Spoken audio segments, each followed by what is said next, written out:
Hey everybody, Adrian here.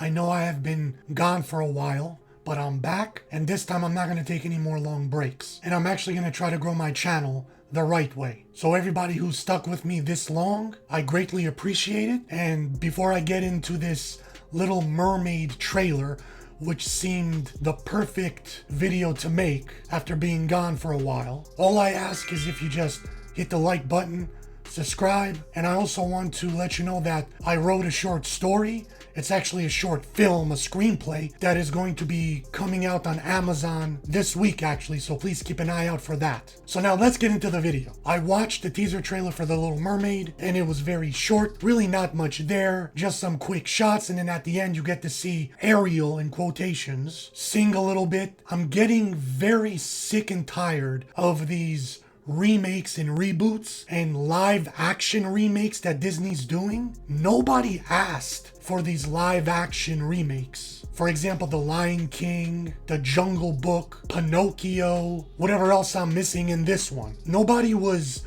begging or clamoring to see a live action version. So it's kind of like a hit or miss with these films. I've said this in my other videos when it comes to trailers. You could have the greatest trailer of all time and the movie turn out to be bad, and vice versa. I give this movie, like I give all Disney remakes or movies that are gonna be woke, I give them a 1% chance that they might actually succeed. For example, that new Predator movie called Prey. Now the trailer was not good, and it implied that it was going to be typical woke crap. Now I didn't see the movie, but I heard it was actually really good. So until I see it, I can't really give an opinion. But overall, it was very positive, and people are actually looking forward for a sequel. Now, if they can explain in this movie where this Black Mermaid came from, and if the story and the characters were actually good, and they focused on that instead of pushing an agenda, then the movie could turn out to be very good. But I doubt that's going to happen, because time after time,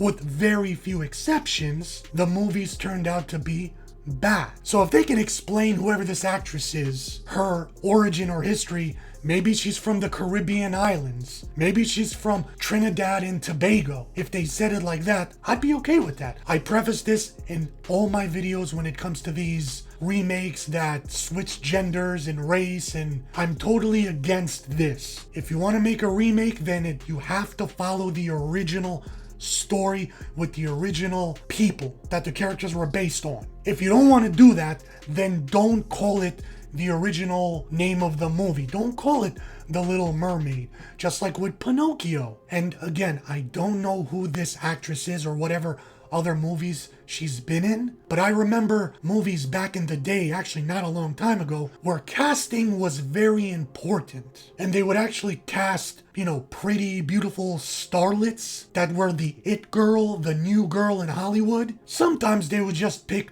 the hottest girl like Megan Fox in Transformers, but most often they would try to pick the best actress that looked the part and fit into the world and scenery of the movie to make it believable. They don't do this anymore now. They just have a list of different quotas that they're trying to fill, and they don't care about anything else. Because whether the movie makes money or not, they don't care, because they're being subsidized by other means. And that's all I'm gonna say. So towards the end of the trailer, you just see this actress singing, and I thought, well, maybe they would give her an accent because she's from the Caribbean islands. But turns out she just has like a regular American accent. No accent. Now, I never saw Aquaman because of Amber Heard, but I do remember some scenes that I saw just randomly online. When they would talk underwater, you could hear them, but they had like air bubbles. Or when they would move their mouths, bubbles would come out because the friction in the water from them talking. When she's singing,